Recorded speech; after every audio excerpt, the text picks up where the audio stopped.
Hey yo, what's going on, you guys? Real quick, this is not the average, usual video that I do, but it's one that I feel is extremely necessary, and I had to do this video. I just felt that it was important that I did. Some of you guys may have seen heard the podcast from Cross Examine. Shout out to them boys, man. They get busy, man. Kurt Kennedy and Tony from House of King. My bad, bro.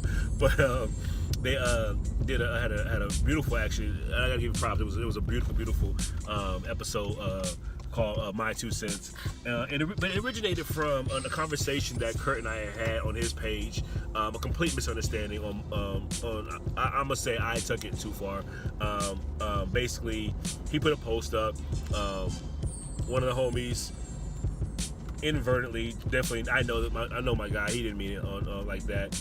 He does, look out for me, but he didn't. He's not the rah type. He really not. And so he took it little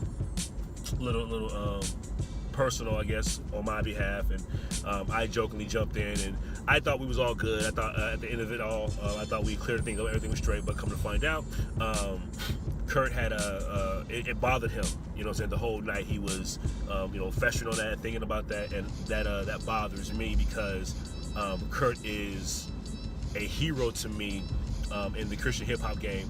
I've told him repeatedly, time and time again, I think he's one of the dopest MCs to ever touch the mic. Not my top 10, but definitely one of the dopest MCs to touch the mic. Kurt is a monster. He really is a monster.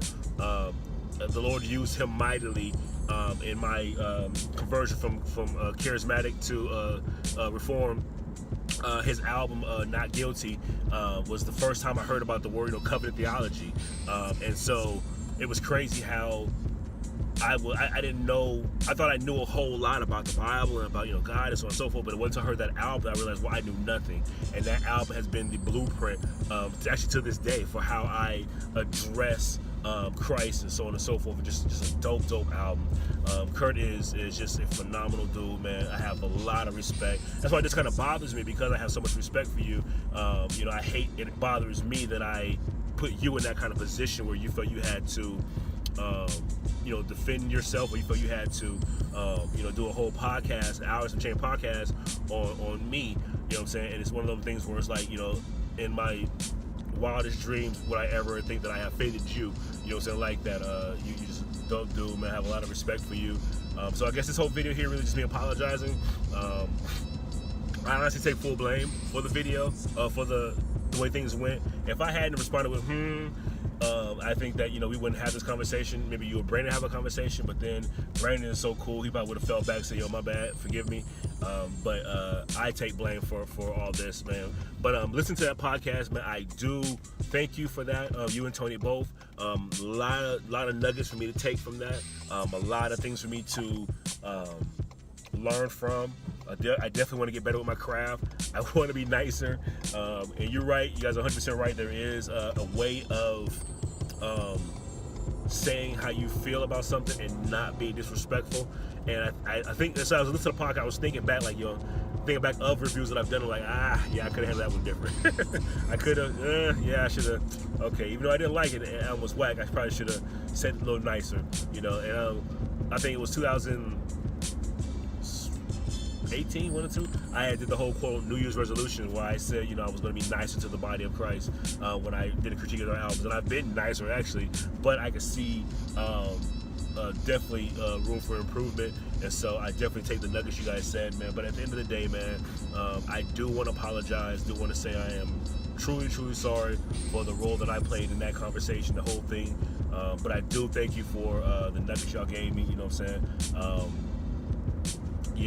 Like I said, Kurt, we've talked before many times. I am a huge fan of yours. I remember when I was first learning about everything, I'm learning about you, and you became a pastor. Me and my dudes was like, yo, we moving up there. Like, I want to go to your church, you know what I'm saying? I want to sit and learn from you, just to be straight with you. So, you know what I'm saying? Like, you are a huge impact. You're a huge impact in my life and my walk. And so it bothers me that you were bothered by something I said, that I didn't mean it how it came across. That's the thing funny about social media or even text messages, where you can read into how someone is you can someone to type something, you know what I'm saying, and you thinking that they're being disrespectful, but they're really not, and that's just weird. And I'm sorry, but at the end of the day, man, I'm sorry. I apologize, my dude. Pray everything is straight. Like I said, I'm trying to do the conference in July, man. I can't wait to get up there, man. I want to see you, bro. Shake hands, hug, the whole nine. Looking forward to it, my dude. But once again, end of the day, I was wrong. Take full blame for the whole situation, man. Please forgive me. Yeah, serious. And you got my number, bro. So I gave it to you a while back. Hopefully you still got it. If not, man, hit me up a messenger or whatnot. Let's chop it, get it in. I want to make sure this is resolved, make sure this is dead. Like I said, I was wrong. I take that. And so, love you, fam. Real talk, man. All right, y'all. Grace.